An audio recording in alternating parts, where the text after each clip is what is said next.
All right, everybody, it's week 33. Welcome back to my garage. So if you've been following along with me, reading Proverbs throughout the month of October, then you've noticed that this whole fear of the Lord thing that we talked about in chapter 1 keeps coming up.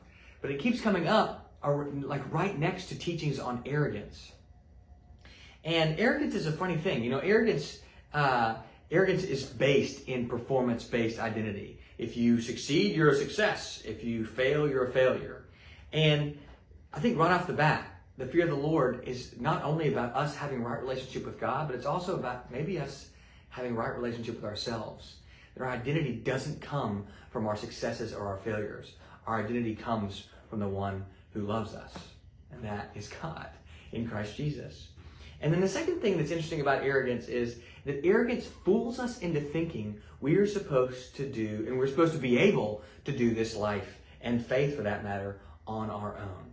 So maybe this whole fear of the Lord thing is inviting us into right relationship with God and right relationship with ourselves. That we would realize that we're not called to do things for God in this faith, that God invites us to do things together. We get to do things with God. God's up to something.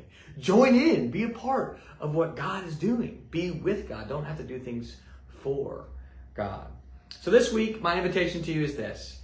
As you're learning more about this fear of the Lord, maybe even as you're reading Proverbs with me, to think about, where am I getting my identity? Is it from my performance, or is it from the God who loves me? And then also to lean in a little bit more to the gift God has given you in your community and the gift God longs to give you in relationship. So we're still doing Sunday School Worship Debrief. See you Sunday morning. Small groups are up and running. And then also we got Trunk or Treat this Sunday at the church in the afternoon. Check out the email to see all the details and times. God's up to something. Be a part of it.